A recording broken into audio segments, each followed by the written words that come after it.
ভিডিওটি দেখার আগে সবার কাছে ছোট্ট একটা রিকোয়েস্ট করতে চাই, প্লিজ প্লিজ প্লিজ যারা ভিডিওটি দেখবেন সবাই একটা করে সাবস্ক্রাইব করে দেবেন। প্রথমে আমার পরিচয় দিয়ে নেই। আমি আজহারুল ইসলাম রাজু, এটা আমার রিয়েল নাম। সবাই রাজু বলেই ডাকে। অনার্স ফাইনাল ইয়ারের ছাত্র, বাবা মায়ের একমাত্র সন্তান। আমার আর কোনো ভাই বোন নেই। বাবা সরকারি কর্মকর্তা এবং মা হলো গৃহিণী। আমরা মধ্যবিত্ত হলেও আমাদের পরিবার মহান আল্লাহর রহমতে অনেক সুখী। আমার বাবা মা আমার সাথে অনেক ফ্রি। বাবার বদলির কারণে নতুন এক শহরে এসেছি, তাই এইখানকার একটি ভার্সিটিতে ভর্তি হয়েছি। আজ আমার প্রথম ক্লাস, তাই একটু আগে ভার্সিটির জন্য রওনা দিয়েছি। ভার্সিটি আমাদের বাসা থেকে বেশি দূরে না, যেমন ধরেন হেঁটে আসলে 10 থেকে 15 মিনিট লাগে, তাই হেঁটে আসছি। ভার্সিটির সামনে চলে আসলাম। আজ প্রথম দিন, তাই ক্যাম্পাসটা ভালো করে দেখছি। হঠাৎ চোখ গেল একটু দূরে। ক্যাম্পাসের সব ছাত্রছাত্রী এক জায়গায় জড়ো হয়েছে। ব্যাপার কি দেখার জন্য এগিয়ে গেলাম। ছাত্রছাত্রীদের ভিড়ের মধ্যে দিয়ে ভিতরে গেলাম দেখার জন্য কি হচ্ছে। ভিতরে যা দেখলাম তার জন্য আমি মোটেও প্রস্তুত ছিলাম না। দেখে তো আমার কপাল বেয়ে ঘাম পড়ছে। আর ভিতরে দেখলাম তা হলো একটি মেয়ে 3-3টে ছেলেকে আচ্ছা মতো মারছে। মেয়ের হাতে হকি স্টিক, তা দিয়ে ছেলেগুলোকে উত্তম মাধ্যম দিয়ে চলেছে। মনে মনে ভাবছি, আল্লাহ তুমি আমাকে কোথায় নিয়ে এলে। ভার্সিটির প্রথম দিনই মারামারি দেখছি, তাও আবার একজন মেয়ে মারছে 3টি ছেলেকে। আমি তো ভয়ে শেষ, তাই তাড়াতাড়ি করে সেখান থেকে চলে আসলাম। চলে গেলাম ভার্সিটির প্রধানের কাছে। রুমের বাইরে থেকে সালাম দিলাম। আসসালামু আলাইকুম স্যার, আসতে পারি? ওয়ালাইকুম সালাম। ভিতরে আসো। কেমন আছেন স্যার? আলহামদুলিল্লাহ ভালো। তুমি কেমন আছো? আর তোমাকে তো এই ভার্সিটিতে এর আগে কখনো দেখিনি। আলহামদুলিল্লাহ ভালো স্যার। আমি হলাম রাজু, নতুন ভর্তি হয়েছি অনার্স ফাইনাল ইয়ারে। ও, তুমি রাজু? তোমার সম্পর্কে অনেক কিছু শুনেছি। আর তোমার আব্বুর সাথে গতকাল কথা হয়েছে। মনোযোগ দিয়ে পড়াশোনা করো, আর কোনো সমস্যা হলে আমাকে বলবে। ধন্যবাদ স্যার। এখন ক্লাসে যাও, কিছুক্ষণের মধ্যেই ক্লাস শুরু হবে। আমি তোমার ক্লাস টিচারকে বলে দিব যেন তোমাকে সবার সাথে পরিচয় করিয়ে দেয়। স্যার ক্লাসরুম তো চিনি না, যদি বলে দিতেন। নতুন ভবনে 3য় তলায়, 2য় রুমটি। ধন্যবাদ স্যার, এখন আসি। আসার সময় ভেবেছিলাম ক্যাম্পাসের গন্ডগোল সম্পর্কে স্যারকে বলবো, পরে আবার ভাবলাম আজই আমার এই ভার্সিটিতে প্রথম দিন, আর আজই যদি স্যারের কাছে বিচার দেই তাহলে বিষয়টা ভালো দেখায় না। তাই স্যারের কাছ থেকে বিদায় নিয়ে চলে আসলাম ঠিকানা মতো। ক্লাসরুমে এসে ভাবছি কোথায় বসবো। দেখলাম একটি ছেলে একা বসে আছে। দেখে মনে হচ্ছে ছেলেটি সোজা সাজা হবে, তাই গিয়ে ছেলেটার পাশে বসলাম। হ্যালো, আমি রাজু। হ্যালো, আমি নাইম। তোমাকে দেখে নতুন মনে হচ্ছে। গতকালই ভর্তি হলাম, আর আজ ক্লাস করতে আসলাম। ও, তাহলে আজ থেকে আমরা ফ্রেন্ড।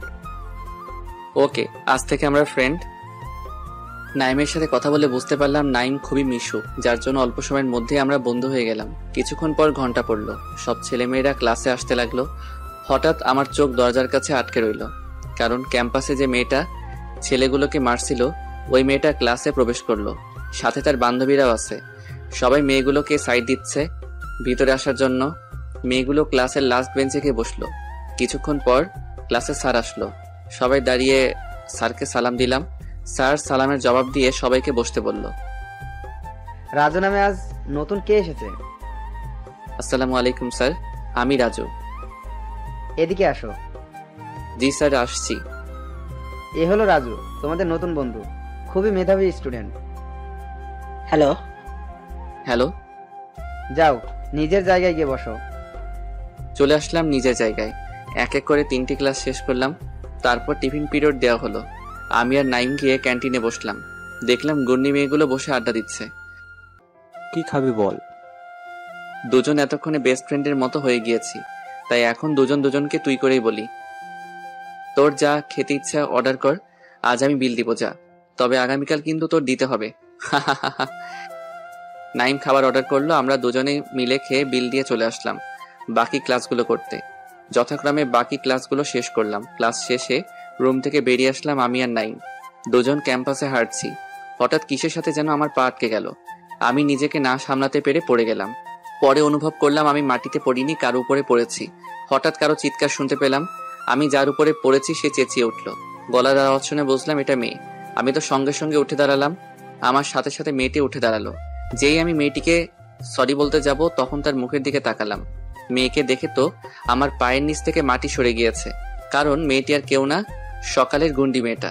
আল্লাহই জানে এই মেয়ে আমাকে কি করবে। মেয়েটি কিছু বলার আগেই, সরি আপু, আমি জেনে বুঝে আপনার উপরে পড়িনি বলেই দিলাম এক দৌড়। আমাকে আর কে ধরে, এক দৌড়ে বাসার নিচে চলে আসলাম। বাসায় যাওয়ার আগে আবার রাস্তায় আসলাম, চারিদিকে উকি দিয়ে দেখলাম না, মেয়েটি আমার পিছনে আসেনি। সুস্থির এক নিঃশ্বাস ছাড়লাম, এইবারের মতো না হয় বেঁচে গেলাম, কিন্তু আগামীকাল আমার কি হবে? আল্লাহ আমাকে ওই গুন্ডিমের হাত থেকে রক্ষা করো। বাসায় গিয়ে কলিং বেল বাজালাম, আম্মু এসে দরজা খুলে দিল। কি রে রাজু, তোকে এমন দেখাচ্ছে কেন? না আম্মু, কিছু হয়নি, দেখো না রাস্তায় কি রোদ, তাই এমন লাগছে। আচ্ছা, এখন ভিতরে আয়। চলে গেলাম আমার রুমে, ব্যাগটা রেখে বাথরুমে ঢুকলাম। তারপর মাথার উপর ঝর্ণাটা ছেড়ে দিলাম। আমার মনে হচ্ছে এখন আমার শরীর কাঁপছে। অনেকক্ষণ ধরে গোসল করে বেরিয়ে আসলাম, তারপর খাওয়া দাওয়া করে ঘুমানোর চেষ্টা করছি, কিন্তু চিন্তায় আমার ঘুম আসছে না। অনেক চেষ্টা করে ঘুমালাম, ঘুম ভাঙলো আম্মুর ডাকে। আর কত ঘুমাবি, এবার উঠে পড়। কয়টা বাজে? এখনই ডাকছো কেন? 5টা বাজে, এখন ওঠ। তো এত ভোরে ডাকছো কেন? ভার্সিটি তো 10টায়। এই, তোর মাথা ঠিক আছে তো, নাকি পাগল টাগল হলি? কেন, কি হয়েছে? এখন বিকাল 5টা বাজে, গাধা। কথা শুনিয়ে আম্মু চলে গেল। মাথার চুলগুলো চুলকাচ্ছি আর ভাবছি ওই গুন্ডি মেয়ের কারণে মনে হয় আমি সত্যি সত্যি পাগল হয়ে যাব। হাত মুখ ধুয়ে হালকা পাতলা নাস্তা করে নিলাম, তারপর বিকালের বাকি সময়টা ছাদে কাটিয়ে দিলাম। সন্ধ্যার সময় পড়তে বসলাম। কিছুক্ষণ পর আব্বু আসলো অফিস থেকে। পড়া থেকে উঠে আব্বুর সাথে আড্ডা দিতে চলে আসলাম। নতুন ভার্সিটির প্রথম দিন কেমন কাটলো? ভালোই কেটেছে। আব্বুর কথায় গুন্ডিমের কথাটা আবার মনে পড়ে গেল। কোনো সমস্যা হলে বলবে। জি আব্বু। আব্বুর সাথে আরো কিছুক্ষণ আড্ডা দিলাম, তারপর ডিনার করে আমার রুমে এসে শুয়ে পড়লাম। ঘুমানোর আগে ফেসবুক থেকে ঘুরে আসলাম। ফেসবুকে কিছুক্ষণ থেকে ঘুমিয়ে গেলাম। ফজরের আজানের ধ্বনিতে আমার ঘুম ভাঙলো। মনে মনে ভাবছি জীবনে কতই না ভুল করেছি, আর মহান আল্লাহর ইবাদতের কথা আর নাইবা বললাম। তাই এই ফজরের আজানের সময় প্রতিজ্ঞা করছি, যত সমস্যাই হোক না কেন সালাত ছাড়বো না। তাই শোয়া থেকে উঠে পড়লাম। বাথরুমে গিয়ে উঁচু করে বাসা থেকে বেরিয়ে আসলাম মসজিদে যাব। মসজিদ আমাদের বাসার কাছেই। সালাত আদায় করে মসজিদ থেকে বের হলাম। আজকের ভোরটা আমার কাছে অন্যরকম লাগছে। আপনারাও ফজরের সালাত শেষে রাস্তায় বের হয়ে দেখবেন, ভোরটা আপনার জীবনের সেরা সময়। রাস্তায় বেরিয়ে কিছুক্ষণ হেঁটে বাসায় চলে আসলাম। ভার্সিটির এখনো অনেক সময় বাকি, তাই আবার ঘুমিয়ে গেলাম। আর ঘুম ভাঙলো আম্মুর ডাকে। ঘুম থেকে উঠে নাস্তা করলাম। এখন ভার্সিটি যাওয়ার হয়ে গিয়েছে। আমি তো ভয় এখনই ঘেমে একাকার। নতুন ভর্তি হয়েছি, মিসও করা যাবে না। শত চিন্তার অবসান ঘটিয়ে রেডি হলাম ভার্সিটির জন্য। আম্মুকে বলে চলে আসলাম। ভার্সিটির সামনে এসে দেখি গুন্ডি মেয়েটা ও তার বান্ধবীরা ভার্সিটির গেটের সামনে বাইকে বসে আছে। ভাবছি বাসায় কি ফিরে যাব নাকি, অমনি মনে হয় আমাকে দেখে ফেলেছে। ওই এদিকে আয়। গুন্ডি মেয়ে আমাকে ডাকছে তার কাছে যাওয়ার জন্য। এখন আমার চোখে ভাসছে গতকাল কিভাবে একসাথে 3টা ছেলেকে মারছিল, আর আমি তো একা। আল্লাহ তোমার এই মাসুম বান্দাকে এবারের মতো বাঁচিয়ে দিও। কথাগুলো মনে মনে ভাবছিলাম। ওই, তোর কানে কথা যায় না? আমি তোকে ডেকেছি, এদিকে আয়। আমি কাপা কাপা পায়ে হেঁটে ওদের সামনে এসে দাঁড়ালাম। আমি প্রচুর ঘামছি আর পা তো কেঁপেই যাচ্ছে। এই বুঝি আমাকে মেরে ফেললো। আমাকে ডাকছিলেন আপু? তো এখানে আর কে আছে বে? এই, তোকে কথা বলতে বলেছি, ওর সাথে আমি বোঝাপড়া করব। এ কথা শুনে আমার তো করুণ অবস্থা। আপু আমি কিছু করিনি, প্লিজ আমাকে মাফ করে দেন। তোর নাম রাজু, গতকালই নতুন এসেছিস। জি। আর এসেই ক্যাম্পাসের সবার সামনে আমার উপরে ইচ্ছা করে পড়েছিস। বিশ্বাস করেন আপু, আমি ইচ্ছা করে আপনার উপরে পড়িনি। চুপ, একটা কথাও বলবি না। তা জানিস আমি কে? ওই কথা বলছিস না কেন?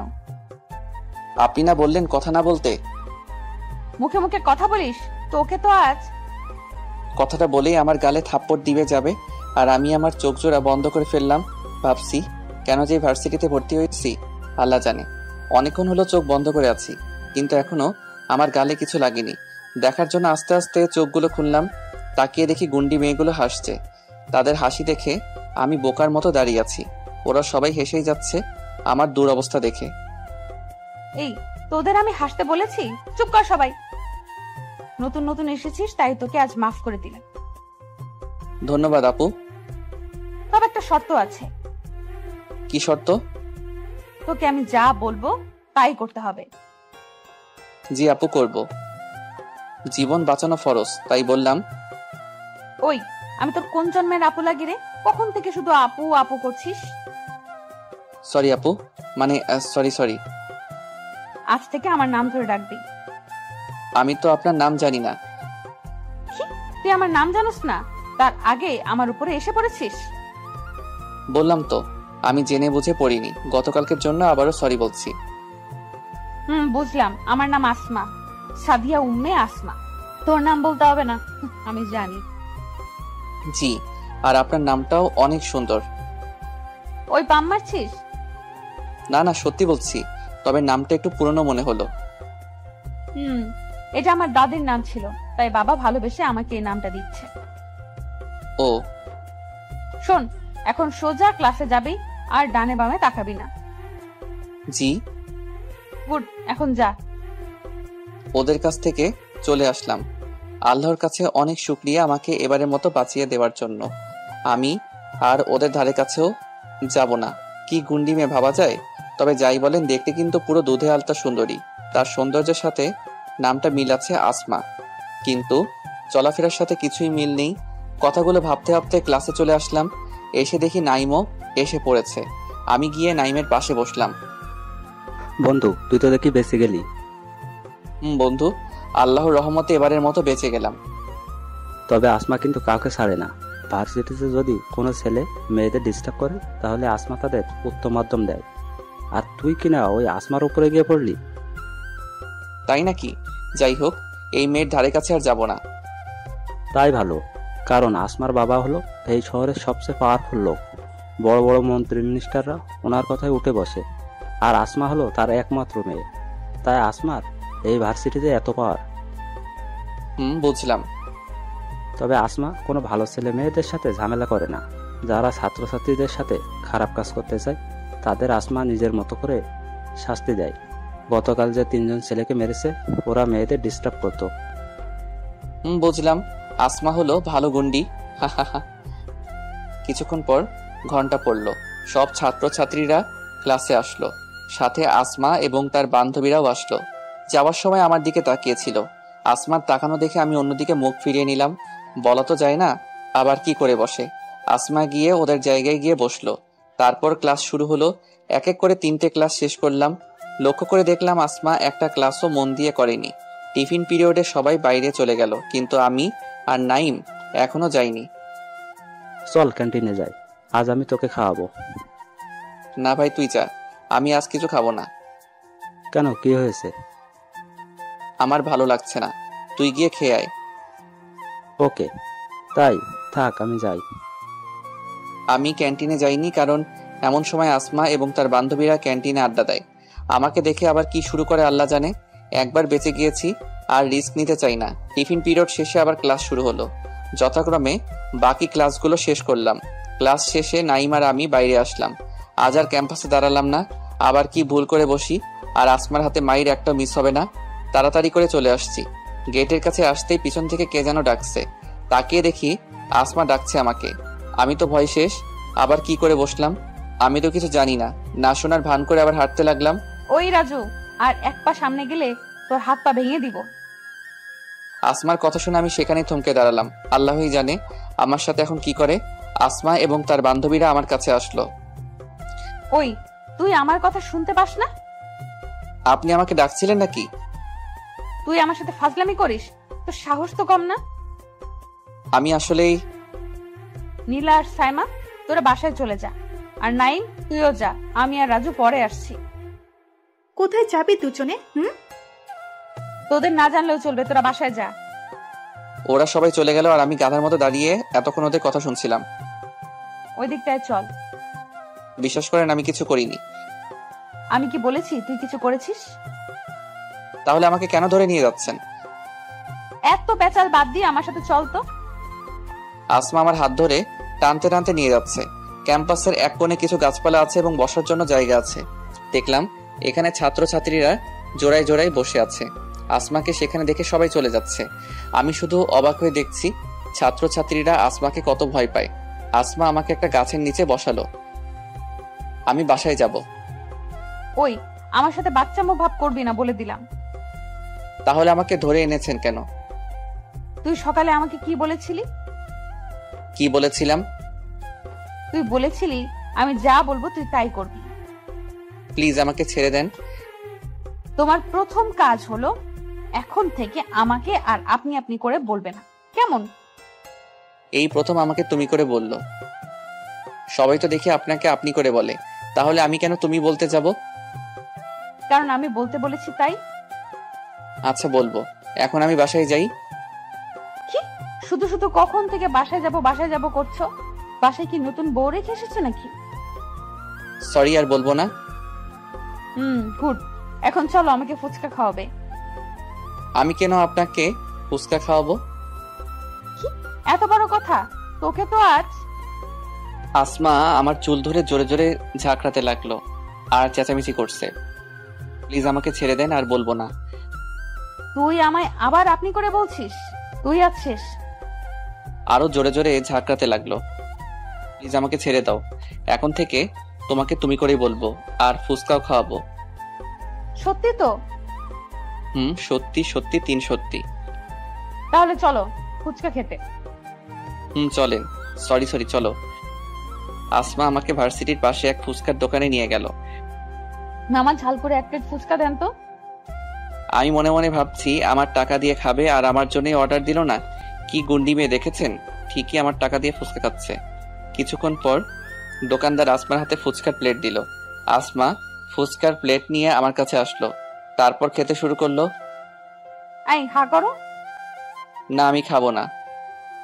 ভালোই বলছি, খেয়ে নাও। দাও আমার হাতে খাই। কেন, আমার হাতে কি বিষ আছে? খাও বলছি। বলেই জোর করে ফুচকা খাইয়ে দিল আমায়। আল্লাহ, এ কোন ঝামেলায় পড়লাম আমি। এই মেয়ে আমাকে পাগল বানিয়ে ছাড়বে। আমাকে আরো কয়েকবার খাইয়ে দিল, আর বাকিগুলো আসমা শেষ করলো। ফুচকা খাওয়া শেষ। এখন বাসায় যেতে হবে, না হলে আম্মু আবার চিন্তা করবে। আমি পৌঁছে দিয়ে আসি তোমার বাসায়। না, তোমার আর কষ্ট করতে হবে না, আমি নিজে চলে যেতে পারবো। আর আমার বাসা বেশি দূরে না, কাছেই। ঠিক আছে, সাবধানে যেও। তুমিও। যেই বাসার দিকে হাঁটা দিব তখনই। এই আমাকে একা ফেলে কোথায় যাচ্ছ? তুমি বাসায় চলে যাও। আমি বাসায় যাব কি করে? আমাকে রিকশা করে দাও। আমি কেন তোমাকে রিকশা করে দেব? এই তুমি না বললে আমার সব কথা শুনবে? রাগ করছো কেন? রিকশা ডেকে দিচ্ছি তো। কি আর করার, সবই আমার কপাল। আসমাকে রিকশা ডেকে দিলাম, আমাকে বাই বলে আসমা চলে গেল, আর আমি বাসার দিকে হাঁটা দিলাম। আমি ভাবছি এই গুন্ডি মেয়ে আমার কাছে কি চাই, নিজের বাবার এত টাকা রেখে আমার টাকায় রিকশা করে বাসায় যায়। বাবা কি কপাল আমার। বাসায় যাওয়ার আগে মসজিদ থেকে জোহরের সালাত আদায় করে নিলাম, যদিও সালাতের সময় আগেই চলে গিয়েছিল। বাসায় চলে গেলে আর জোহরের সালাত আদায় হবে না, তাই পড়ে নিলাম। বাড়িতে গিয়ে কলিং বেল বাজালাম। আম্মু এসে দরজা খুলে দিল। আজ আসতে এত দেরি হলো কেন? তেমন কিছু না আম্মু, ভার্সিটিতে কিছু কাজ ছিল তাই দেরি হয়ে গেছে। মিথ্যা বললাম, না হলে আমার 12টা বাজিয়ে ছাড়বে। যা ফ্রেশ হয়ে আয়, আমি খাবার বাড়ছি। যাচ্ছি। রুমে এসে ব্যাগটা রেখে গোসল করতে চলে গেলাম। গোসল করে এসে খাওয়া দাওয়া করলাম। মোবাইলে বিকাল 4:45 অ্যালার্ম দিয়ে দিলাম, যেন আসরের সময় ঘুম থেকে উঠে পড়ি। তারপর দিলাম এক ঘুম ভাঙলো অ্যালার্মের শব্দে। ঘুম থেকে উঠে বাসা থেকে উজু করে মসজিদে চলে গেল। সালাত আদায় করা শেষে ভাবলাম এলাকায় নতুন, কিন্তু এখনো এলাকাটি ঘুরে দেখা হয়নি। যেই বাবা সেই কাজ। নাইমকে ফোন দিলাম। আসসালামু আলাইকুম, কই তুই এখন?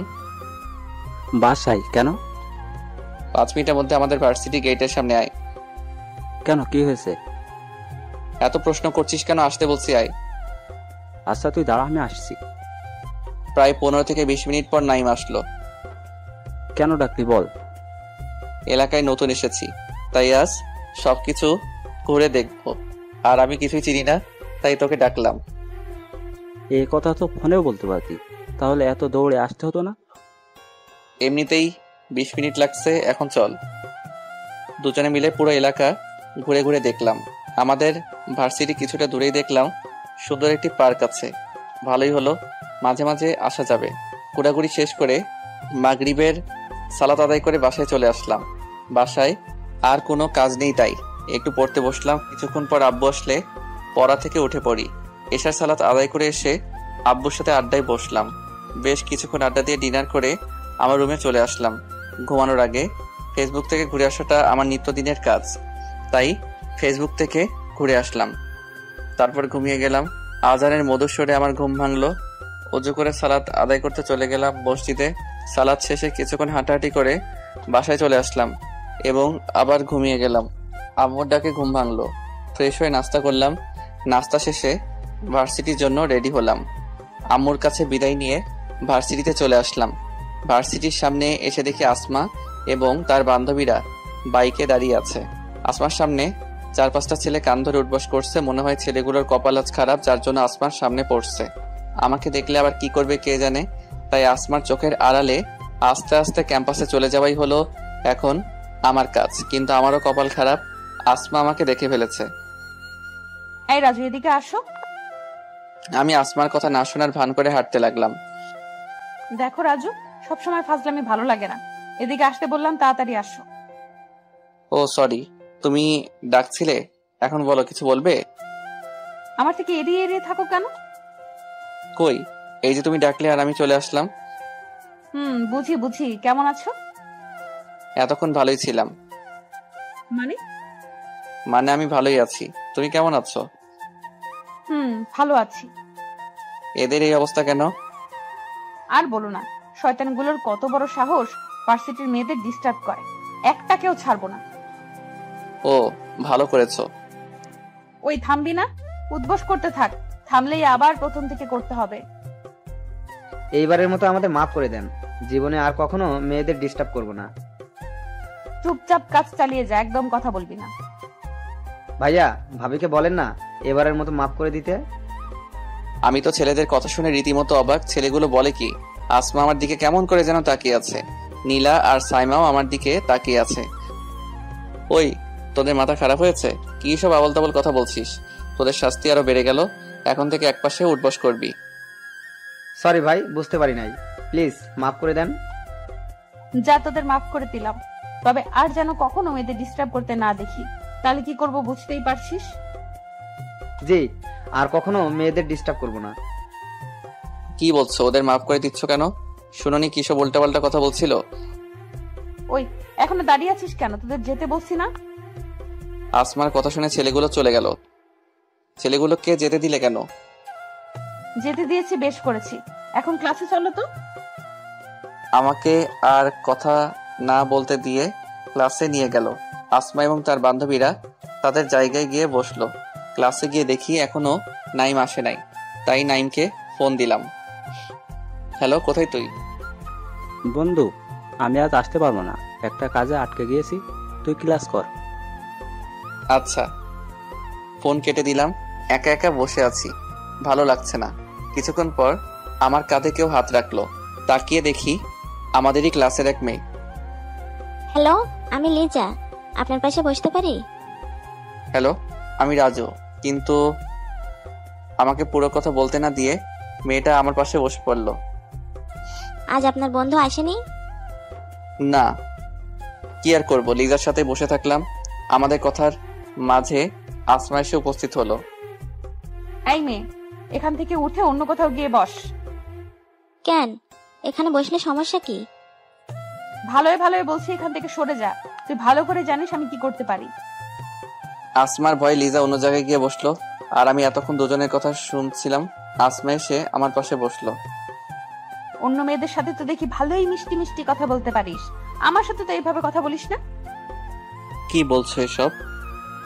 তুই আমার সাথে কথা বলবি না। আরে রাগ করছো কেন? বললাম না কথা না বলতে। আমি আর আসমার সাথে কোনো কথা বললাম না। রাগ করলে করুক, তাতে আমার কি। আর এখানে রাগ করার কি আছে তা বুঝলাম না। কিছুক্ষণ পর ক্লাস শুরু হলো। আসমা মন খারাপ করে আমার পাশেই বসে ক্লাস করছে। ক্লাসের অনেকেই আমাদের দুজনকে একসাথে বসে দেখে অবাক হয়েছে।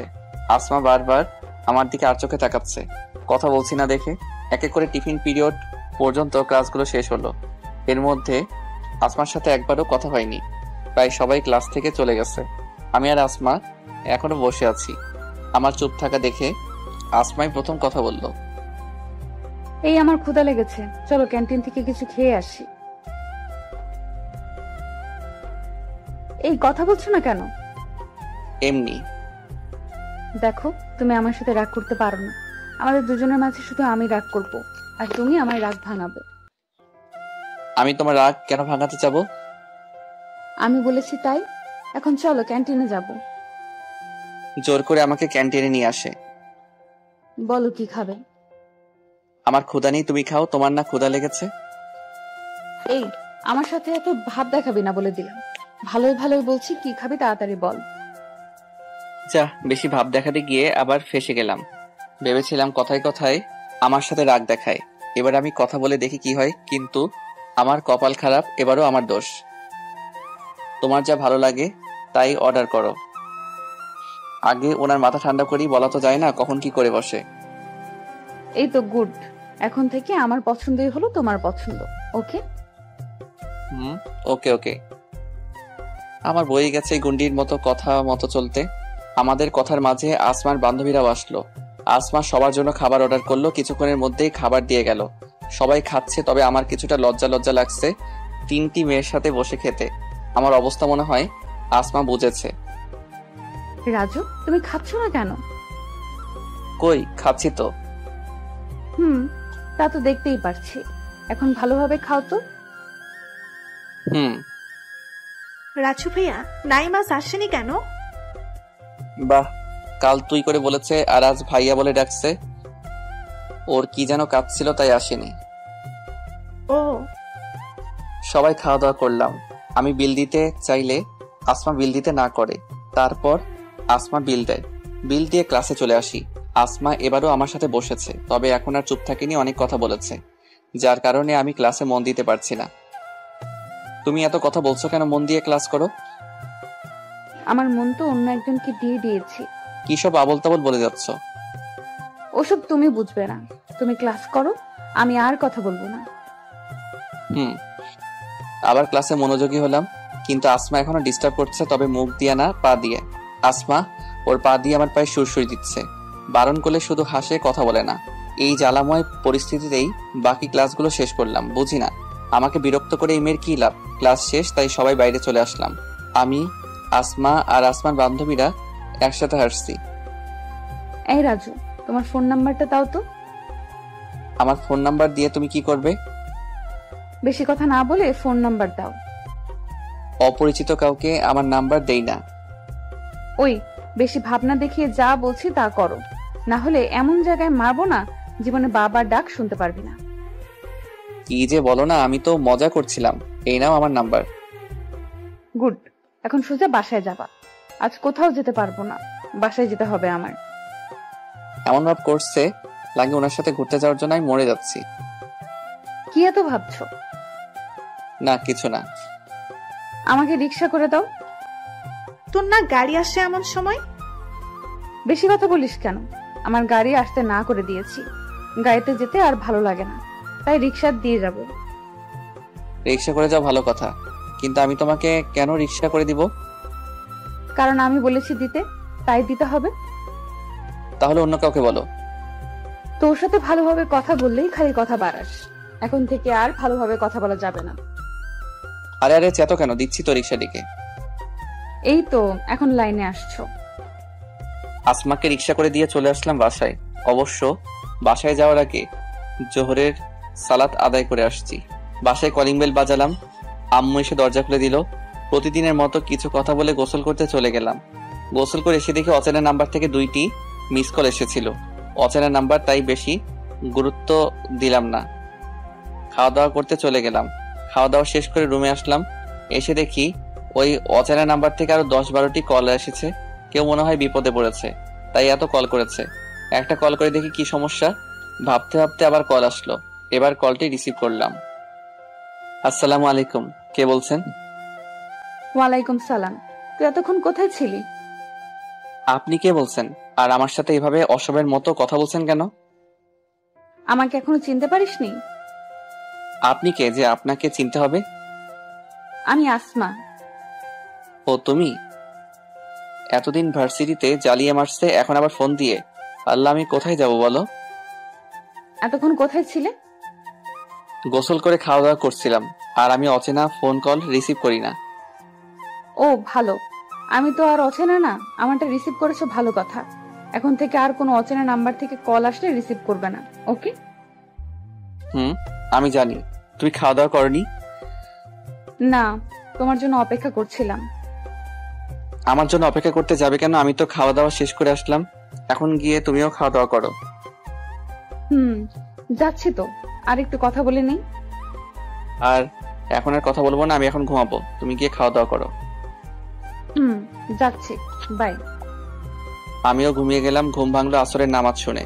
ঘুম থেকে উঠে ওযু করে সালাত আদায় করতে চলে গেলাম মসজিদে। সালাত শেষে রাস্তায় হাঁটছি, অমনি আসমা আবার ফোন করলো। আসসালামু আলাইকুম। ওয়ালাইকুম সালাম। কি করো? রাস্তায় হাঁটছি। কেন? এমনি জিজ্ঞেস করলাম। ঘুম থেকে উঠলে কখন? এই তো কিছুক্ষণ আগে। ও, এই তুমি তো এই শহরে নতুন, চলো কোথাও থেকে ঘুরে আসি। না, আমি নাইমের সাথে সবকিছু ঘুরে দেখেছি। তাহলে এমনি চলো ঘুরে আসি। আজ যাওয়া যাবে না, আমার কিছু কাজ আছে। ও বাই, পরে আবার কথা হবে। আসমাকে আর কিছু বলতে না দিয়ে ফোন কেটে দিলাম। তারপর এলাকায় ঘোরাঘুরি করে মাগরিবের সালাত আদায় করে বাসায় চলে আসলাম। আজ আর পড়তে বসিনি, বেশি ভালো লাগছিল না। বাসায় টিভি দেখে সময় পার করছি। তারপর এশার সালাত আদায় করে এসে দেখি আব্বু অফিস থেকে ফিরেছে। আব্বুর সাথে কিছুক্ষণ আড্ডা দিয়ে ডিনার করে আমার রুমে চলে আসলাম। শুয়ে শুয়ে ফেসবুক চালাচ্ছি, এমন সময় আসমা আবারও ফোন দিল। কথা বলার ইচ্ছা না থাকা সত্ত্বেও কথা বলতে হয়, না হলে ভার্সিটিতে গেলে কি করবে আল্লাহ জানে আর আসমা জানে। তাই ফোন ধরলাম। হ্যালো। হ্যালো। কি করো? শুয়ে আছি। তুমি? সেম। খাওয়া দাওয়া করেছো? তুমি খাওয়া দাওয়া করেছো? খেয়েছি। মেয়েদের সাথে ফোনে কথা বলা আমার অভ্যাস নেই, যা হয় হালকা পাতলা মেসেঞ্জারে। তাই ফোন আলাপ ভালো করে দিতে পারলাম না, অল্পতেই শেষ করে দিলাম। আসমার সাথে আরো কিছুক্ষণ কথা বলে ঘুমিয়ে গেলাম। ঘুম ভাঙলো প্রতিদিনের মতো মধুর সুরে ধেয়ে আসা আজানে। অলসতা বাদ দিয়ে অজু করে মসজিদে চলে আসলাম। সালাত আদায় করে নীরব রাস্তায় কিছুক্ষণ হাঁটাহাঁটি করলাম। কিছুক্ষণ হেঁটে বাসায় এসে আবার ঘুমিয়ে গেলাম। আম্মুর ডাকে ঘুম ভাঙলো।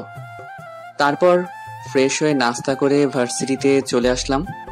ভার্সিটিতে এসে দেখি আসমা এবং তার বান্ধবীরা আজও গেটের সামনে দাঁড়িয়ে আছে। ভাবলাম আজ যেভাবে হোক গন্ডিটার কাছে ধরা দেওয়া যাবে না। যেই ভাবা সেই গাছ, কিন্তু যাব কিভাবে? দেখলাম ছাত্রছাত্রীরা ভিতরে ঢুকছে, তাই তাদের পিছনে পিছনে চলে আসলাম ভিতরে। মনের শান্তিতে একটা নিঃশ্বাস ছাড়লাম। যাক, আজ গুন্ডির কাছ থেকে বেঁচে গেলাম। তাই মনের আনন্দে ক্লাসে যাচ্ছি। সিঁড়ি দিয়ে ওঠার সময় এক বড় ভাইয়ের সাথে ধাক্কা খেয়ে দুজনেই পড়ে যাই। দুজনেই উঠে দাঁড়ালাম। সরি ভাই, দেখতে পাইনি। তোর কত বড় সাহস আমাকে ধাক্কা মেরে ফেলে দিছিস? জানিস আমি কে? বলে আমার গালে ঠাস করে চড় মারলে। গায়ে হাত তুলেছেন কেন ভাই? বললাম তো সরি। এতক্ষণে তামাশা দেখার জন্য ছাত্রছাত্রী দৌড়ে চলে এসেছে। আবার মুখে মুখে কথা বলিস সিনিয়রদের সাথে? তোকে তো আজ। বলেই আমার পেটে একটা জোরে সোরে ঘুষি মারে। আমি নিজেই সামলাতে পারিনি, যে কারণে সিঁড়ি দিয়ে নিচে পড়ে গেলাম। মাথা প্রচন্ড ব্যথা করছে। মাথায় হাত দিয়ে দেখি রক্ত দিয়ে হাত ভরে গেছে। আমার মাথায় রক্ত দেখে ছেলেটা সেখান থেকে চলে যায়। কিছুক্ষণের মধ্যেই দেখে আসমা এবং তার বান্ধবীরাও আসলো। আসমা দৌড়ে এসে আমাকে ধরে উঠালো। তারপর আসমা তার রুমাল দিয়ে আমার মাথাটা বেঁধে দিল। আমার এই অবস্থা দেখে মনে হচ্ছে আসমার চোখ পানিতে টলমল করছে, কিন্তু প্রকাশ করতে পারছে না। আমাকে ধরে সিঁড়িতে বসালো। তোমার গায়ে কে হাত তুলেছে? নাম জানি না, তবে আমাদের সিনিয়র। সিনিয়রের গুষ্টি কিলাই, ও সাহস হয় কি করে তোমার গায়ে হাত দেওয়ার? তোরা দেখেছিস কে রাজুকে মেরেছে? দাঁড়িয়ে থাকা ছাত্রছাত্রীদের জিজ্ঞেস করলো। তাদের মধ্যে থেকে একজন ছেলেটার নাম বলল।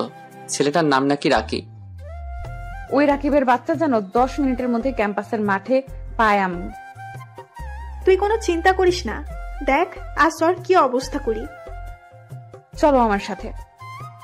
কোথায় যাব? তোমার মাথায় ব্যান্ডেজ করিয়ে নিয়ে আসি। না থাক, লাগবে না। বেশি কথা বললে এখন তোকেও মারবো। কে শুনে কার কথা? আমাকে দাঁড় করিয়ে এক হাত পিছন থেকে জড়িয়ে ধরে আস্তে আস্তে হাঁটতে লাগলো। আসমা আমাকে এভাবে জড়িয়ে ধরায় আমার কেমন যেন লাগছিল। আমাকে ছেড়ে দাও, আমি একাই হাঁটতে পারবো। তোকে কিন্তু বেশি কথা বলতে না করেছি, তাই চুপ থাক। কিছু করার নেই, না হলে আবার ব্যথার উপর ব্যথা দিবে, তাই চুপ করে হাঁটতে লাগলাম। আসমা আমাকে একটা ফার্মেসিতে নিয়ে আসলো, তারপর ভালো করে ওয়াশ করে মাথায় ব্যান্ডেজ করে দিল। ফার্মেসি থেকে আমাকে ক্যাম্পাসের মাঠে নিয়ে আসে। এসে দেখি রাকিব, মানে যে আমাকে মারলো, মাঠের মধ্যে পড়ে আছে। আসমা আমাকে রাকিবের কাছে নিয়ে গেল। তুই রাজুকে মেরেছিস কেন? আমার ভুল হয়ে গিয়েছে, আর কোনোদিন এমন হবে না। তোর নামে এর আগেও আমার কাছে কমপ্লেন এসেছে, কিন্তু কিছু করিনি। তবে আজ আর তোকে ছাড়ছি না। আসমা কথা শেষ করেই রাকিবকে ইচ্ছা মতো মারতে লাগলো। আমি আসমাকে অনেকবার বাধা দিতে গেলাম, কিন্তু কোনো লাভ হয়নি। আমাকে ধাক্কা দিয়ে সরিয়ে আবার মারে। মারতে মারতে রাকিবকে রক্তাক্ত করে ফেলেছে। মনে হচ্ছে আর কিছুক্ষণ এভাবে চললে রাকিব মরেই যাবে, তাই খারাপ কিছু ঘটার আগে আসমাকে থামাতে হবে। আরো মারলেও মরে যাবে, ছেড়ে দাও ওরে। আজ ওরে মেরেই ফেলবো, ছাড়ো আমাকে। প্লিজ আসমা, ওরে ছেড়ে দাও। দেখ, তুই যারা মেরেছিস সেই তোরে বাঁচালো, না হলে আজ তোকেই মেরে ফেলতাম। তারপর 2-3 জন ছেলেকে দিয়ে রাকিবকে হাসপাতালে পাঠিয়ে দেয়। রাকিবকে মারার সময় আসমা পাগলের মতো হয়ে গিয়েছিল। আসমার চেহারা পুরো লাল হয়ে গিয়েছে রাগে। আজ আর ক্লাস করতে হবে না, চলো তোমায় বাসায় দিয়ে আসি। তোমাকে অনেক ক্লান্ত মনে হচ্ছে, তুমি তোমার বাসায় চলে যাও, আমি একাই বাসায় যেতে পারবো। তুমি না সব সময় বেশি বুঝো। আমি বলেছি আমায় বাসায় নিয়ে যাব, তো নিয়েই যাব, কথা শেষ। আচ্ছা চলো। বেচারি এমনি আমার জন্য অনেক কষ্ট করেছে, তাই আর কথা বাড়ালাম না। একটা রিক্সা করে চলে আসলাম। আসার সময় আসমা আমার একটা হাত জড়িয়ে ধরেছিল, এমন ভাবে ধরেছিল মনে হচ্ছে আমাকে ছাড়লেই পালিয়ে যাব। আমি বারবার বলছি আমি এখন সুস্থ আছি, কিন্তু কে শুনে কার কথা? উনি আমার হাত ধরেই রাখবে। বাসার নিচে এসে রিক্সা থেকে নামলাম। আসমাই রিক্সা ভাড়া দিল, দিয়ে আবার আমার হাত ধরেছে। বাসার কলিং বেল বাজালাম, আম্মু এসে দরজা খুলে দিল। কি হয়েছে তোর? মাথায় ব্যান্ডেজ করা কেন? এ কিছু না, সিঁড়ি দিয়ে উঠতে গিয়ে পড়ে গিয়েছিলাম। তুই মিথ্যে কথা বলছিস, বল কি হয়েছে তোর? আমার কিছু হয়নি, আগে ভিতরে আসতে দাও। আম্মু এখন আসমাকে লক্ষ্য করেনি। আসমা আমার পিছনে দাঁড়িয়ে আছে। আয় ভিতরে আয়। এই মেয়ে কে রে রাজু? ওর নাম আসমা, আমার বন্ধু হয়। মাথায় ব্যথা পেয়েছি তাই বাসা পর্যন্ত এগিয়ে দিতে এসেছে। আসসালামু আলাইকুম আন্টি। ওয়ালাইকুম আসসালাম। আসো মা, ভিতরে আসো। দুজনে গিয়ে সোফায় বসলাম আর আম্মু চলে গেল রান্নাঘরে। রাজু, তোমার রুম কোনটা? আচ্ছা করে দিব।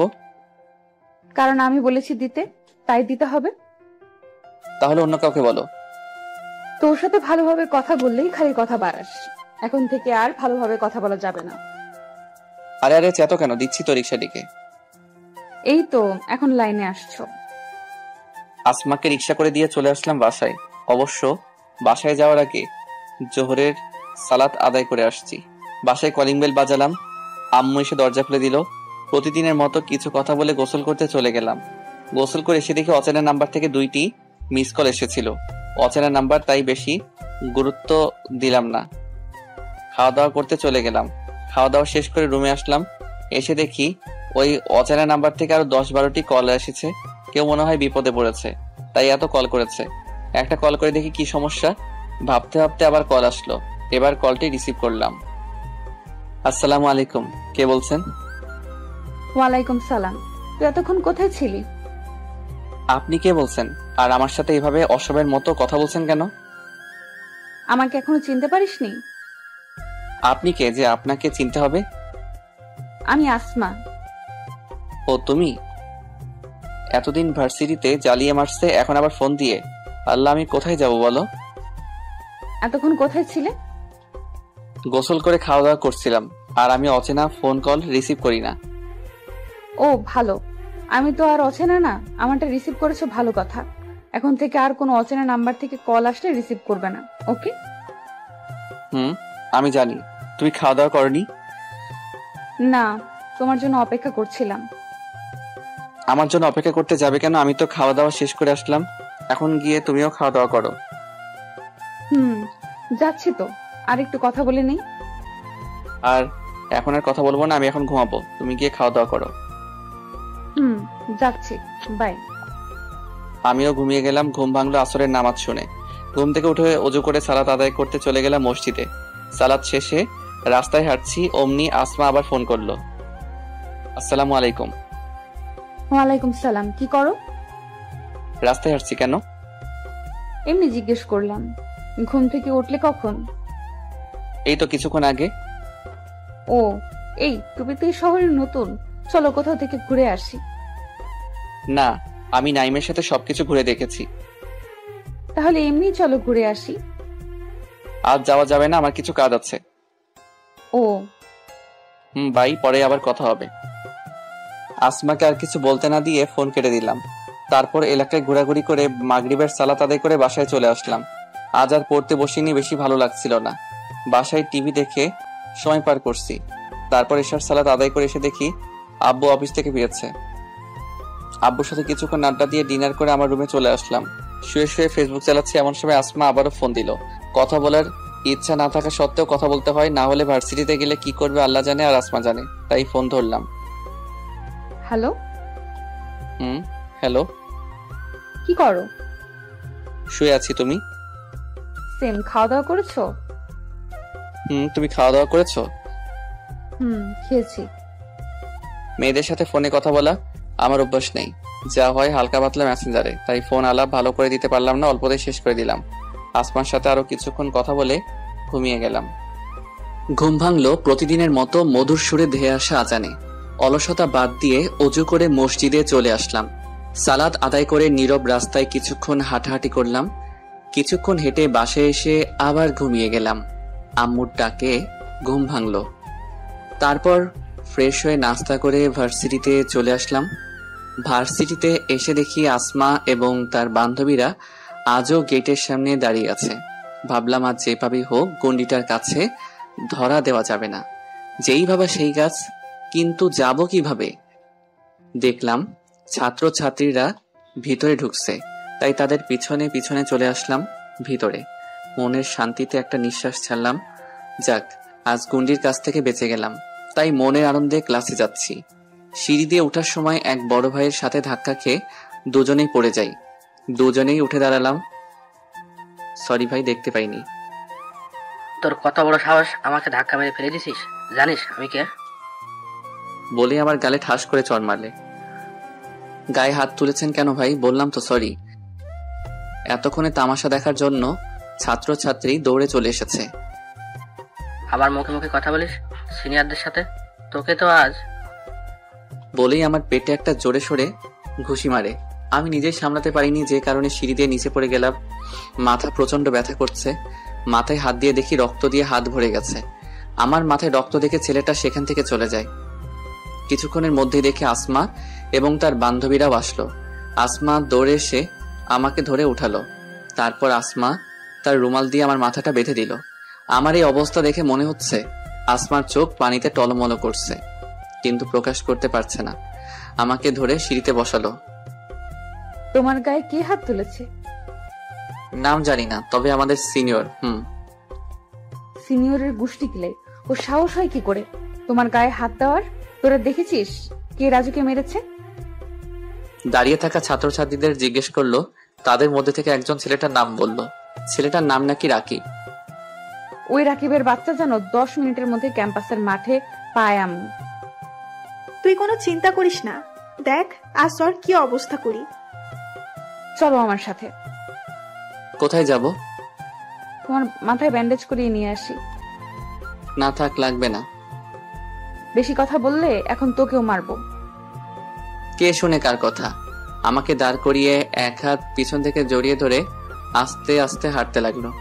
আসমা আমাকে এভাবে জড়িয়ে ধরায় আমার কেমন যেন লাগছিল। আমাকে ছেড়ে দাও, আমি একাই হাঁটতে পারবো। তোকে কিন্তু বেশি কথা বলতে না করেছি, তাই চুপ থাক। কিছু করার নেই, না হলে আবার ব্যথার উপর ব্যথা দিবে, তাই চুপ করে হাঁটতে লাগলাম।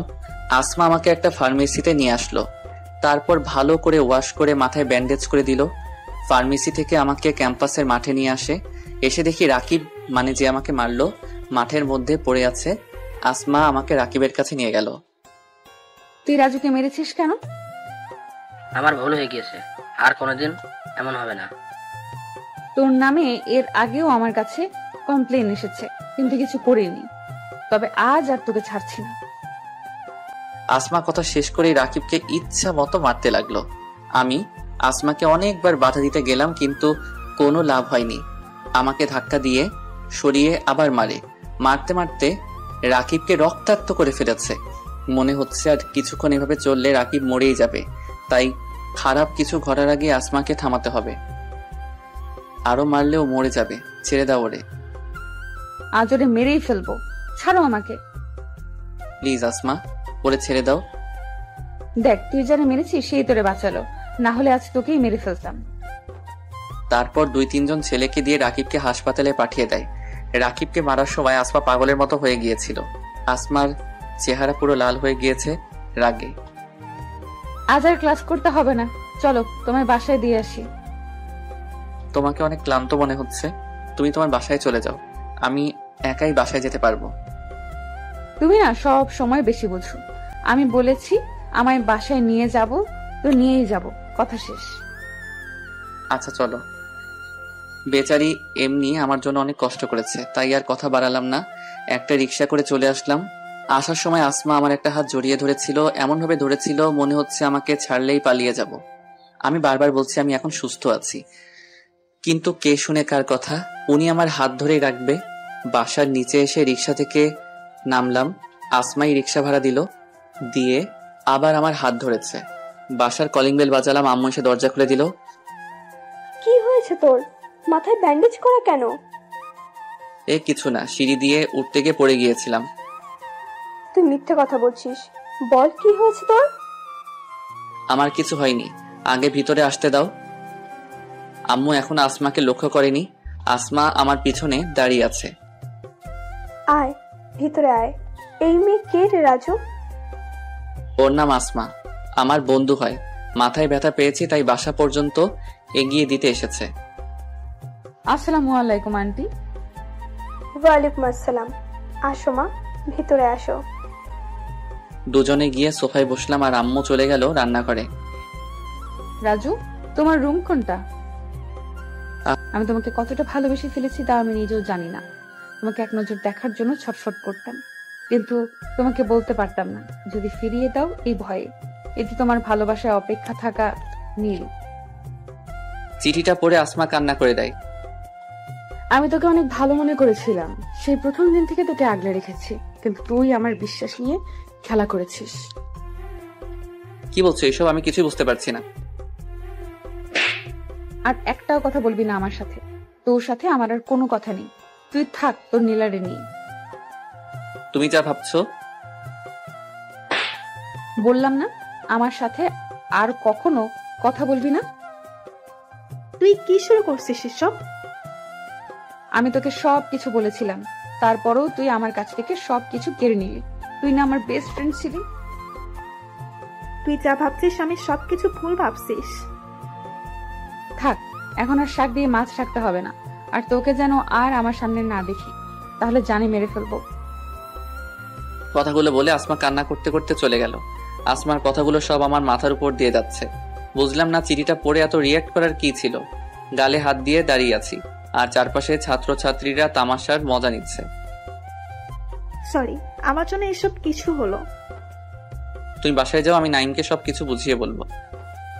নীলা চলে গেল। আমি এখনো ক্যাম্পাসে দাঁড়িয়ে আছি। আমার এত অসম্মানের এর আগে কখনোই হয়নি। এত মানুষের সামনে এভাবে অসম্মান না করলেও পারতো। সত্যি বলতে খুব কষ্ট হচ্ছে, বুকটা একদম ভারী হয়ে গিয়েছে। পুরো ক্যাম্পাস খালি হওয়ার পর আমি বেরিয়েছি। এতক্ষণ এক জায়গাতেই দাঁড়িয়েছিলাম। আস্তে আস্তে হেঁটে বাসার দিকে যাচ্ছি আর মনকে হালকা করছি, কিন্তু কিছুতেই তা হচ্ছে না। বাসায় যাওয়ার আগে জোহরের সালাত আদায় করে নিলাম, যা থেকে মনটা কিছুটা হালকা হয়েছে। বাসায় কলিং বেল বাজালাম। আম্মু এসে দরজা খুলে দিল। কি রে, তোর মুখটা এমন মলিন হয়ে আছে কেন? কিছু হয়েছে? না আম্মু, কিছু হয়নি। ভারী কণ্ঠ, কারণ অনেকক্ষণ ধরে কথা বলা হয় না। তোর কণ্ঠ এমন লাগছে কেন? বললাম তো কিছু হয়নি, আমাকে ভিতরে আসতে দাও। আম্মুকে আর কিছু বলার সুযোগ না দিয়ে আমার রুমে চলে আসি। ব্যাগটা রেখে গোসল করতে চলে গেলাম।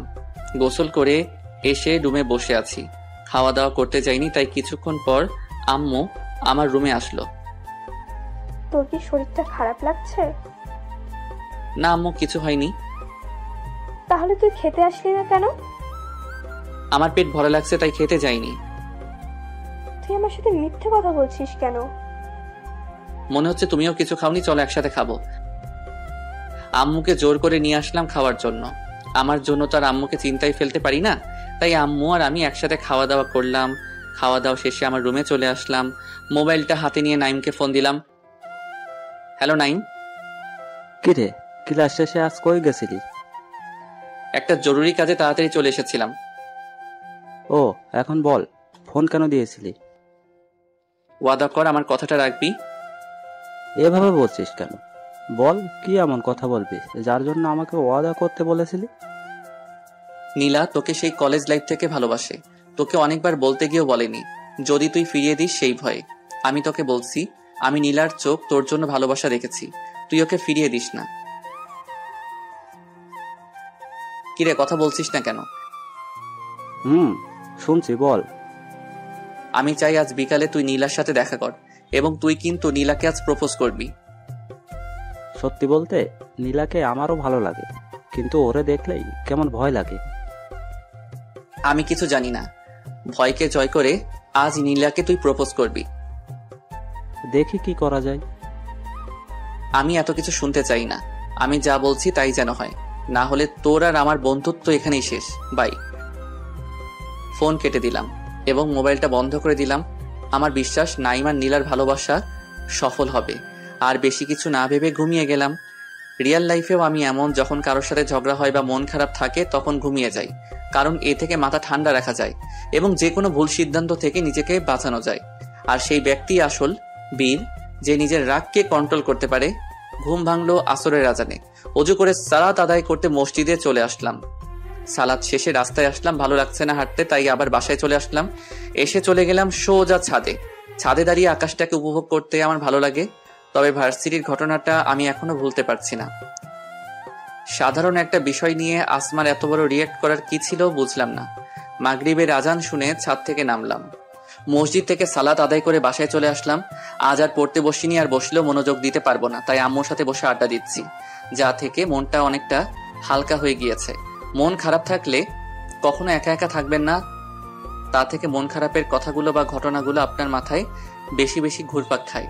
তাই চেষ্টা করবেন আপন জনের সাথে কথা বলতে, যেমন মা, বাবা, ভাই, বোন বা বেস্ট ফ্রেন্ড ইত্যাদি ইত্যাদি। এশার সালাতের সময় হলে চলে যাই মসজিদে। সালাত শেষে বাসায় এসে দেখি আব্বু চলে এসেছে। আব্বুর সাথে কিছু কথা বলে ডিনার করে আমার রুমে চলে আসলাম। আজ আর ফেসবুকে যাওয়া যাবে না, কারণ মোবাইল বন্ধ করে রেখেছি, তাই শুয়ে পড়লাম। অনেক চেষ্টার পর এখন ঘুমালাম। জানি না প্রতিদিনের মতো আজও ঘুম ভাঙলো আজানের মধুর সুরে।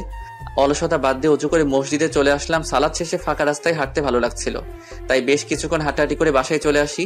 যথারীতি আবার ঘুমিয়ে গেলাম, আর ঘুম ভাঙলো আম্মুর ডাকে। কয়টা বাজে দেখেছিস? এখনো ঘুম থেকে উঠছিস না কেন? কি হয়েছে? তাড়াতাড়ি উঠ, না হলে ভার্সিটির জন্য দেরি হয়ে যাবে, পরে আবার আমার সাথে চিল্লাবি। আমাকে ঘুমাতে দাও, আর আজ ভার্সিটিতে যাব না। কেন যাবি না কেন? এমনি, তুমি এখন যাও তো। আম্মু চলে গেলে আবার ঘুমিয়ে পড়ি। তারপর যখন ঘুম ভাঙলো উঠে দেখি 11:30টার মতো বেজে গিয়েছে, তাই আর শুয়ে না থেকে ফ্রেশ হতে চলে গেলাম। ফ্রেশ হয়ে এসে নাস্তা করলাম, নাস্তা করে টিভি দেখতে লাগলাম। জোহরের সালাত আদায় করে আর বাসায় যাইনি, বাসায় থাকতে থাকতে বোরিং হয়ে গিয়েছি, তাই একটু ঘুরতে চলে গেলাম, যদিও এখন দুপুর। ঘোরাঘুরি করে বাসায় আসলাম। আসরের সালাত আদায় করে বাসায় এসে আম্মু খেতে দাও, ক্ষুধা লেগেছে। তুই বস, আমি খাবার নিয়ে আসছি। আম্মু আমাকে খাবার বেড়ে দিয়ে আমার পাশের চেয়ার টেনে বসলো। কিছু বলবে আম্মু? তোর কি কিছু হয়েছে? আমার কিছু হতে যাবে কেন? তাহলে বেলা করে ঘুম থেকে উঠছিস, বিকালে খাচ্ছিস দুপুরের খাবার, আর তোর মোবাইল বন্ধ কেন? দুপুরে ফোন দিলাম বন্ধ বলছিল। ও কিছু না, আর মোবাইলের চার্জ শেষ হয়ে গিয়েছিল, তাই বন্ধ হয়ে গিয়েছিল। আম্মু আর কিছু না বলে চলে গেল। খাওয়া দাওয়া শেষ করে রুমে গেলাম। রুমে ভালো লাগছিল না, তাই ভাবলাম গতকালের মতো ছাদে চলে যাই, ভালো লাগতে পারে। যেই বাবা সেই কাজ, চলে আসলাম ছাদে। ছাদের এক কোণে দাঁড়িয়ে আকাশ দেখছি।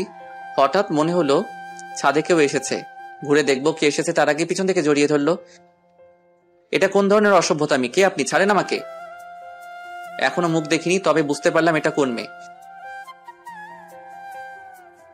এভাবে একজন অচেনা ছেলেকে জড়িয়ে ধরতে আপনার লজ্জা করছে না? আর এখনো ছাড়ছেন না কেন? ছাড়ার জন্য তো আর ধরিনি। কণ্ঠ শুনে আর চিনতে বাকি রইল না কে এই মেয়ে। এ আর কেউ না, আসমা। কিন্তু এখানে কি করছে? আর আমাকেই বা জড়িয়ে ধরে আছে কেন? এক ঝটকায় আসমাকে নিজে থেকে ছাড়িয়ে নিলাম এবং তার দিকে ঘুরে তাকালাম। ছাড়িয়ে নিতেই আবার শক্ত করে জড়িয়ে ধরলো এবার সামনে। কি শক্তি রে বাবা, টেনেও ছাড়াতে পারছি না। ছাড়ো আমাকে। না, ছাড়বো না। আগে বলো, গতকালকের ঘটনার জন্য আমাকে মাফ করে দিয়েছো? আমি তোমাকে মাফ করার কে? তুমি তো কত মানুষকে এভাবে মারো, অপমান করো। অন্য সবাই আর তোমার মধ্যে পার্থক্য আছে। প্লিজ আমাকে মাফ করে দাও। ছাড়ো বলছি, পাশের ছাদে মানুষ দেখলে খারাপ ভাববে। আগে বলো, মাফ করেছো? মাফ করেছি। না, হয়নি। ভালো করে বলো। ভালো হচ্ছে না কিন্তু। তাহলে আমিও ছাড়বো না। আসমা, আমি গতকালের ঘটনায় কিছু মনে করিনি, তারপরও আমি তোমাকে মাফ করে দিচ্ছি, এখন আমাকে ছাড়ো। আসমা আমাকে ছেড়ে সামনে দাঁড়িয়ে আছে, কোনো কথা বলছে না। আসমার মুখের দিকে তাকিয়ে তো আমি অবাক, কারণ চোখগুলো লাল হয়ে আছে, মনে হচ্ছে অনেক কান্নাকাটি করেছে। মুখটা একদম শুকিয়ে আছে, মনে হয় খাওয়া দাওয়া করেনি। কেন জানি না আসমার এমন অবস্থা দেখে আমার খারাপ লাগছে, তাই আসমার উপর রাগ থাকা সত্ত্বেও জিজ্ঞেস করলাম, তোমার চেহারার এই অবস্থা কেন? তোমার জন্য। আমার জন্য? আমি আবার তোমাকে কি করলাম? উল্টো তুমি তো আমাকে সবার সামনে চড় মারলে। হ্যাঁ, তোমার জন্য তো আমার এই অবস্থা। আমাকে একবার বুঝিয়ে বলবে তুমি ঠিক কি বলতে চাচ্ছ? তুমি কি কিছুই বুঝতে পারছো না? তুমি কিছু না বললে আমি কি করে বুঝবো বলো? তুমি কি জানো গতকাল কেন তোমার সাথে খারাপ ব্যবহার করেছিলাম? না, বলো। আমি মনে করেছিলাম নীলা তোমাকে ভালোবাসে, আর ওই চিঠিটা নীলা তোমাকে দিয়েছে, আর তুমি নীলার সাথে হেসে কথা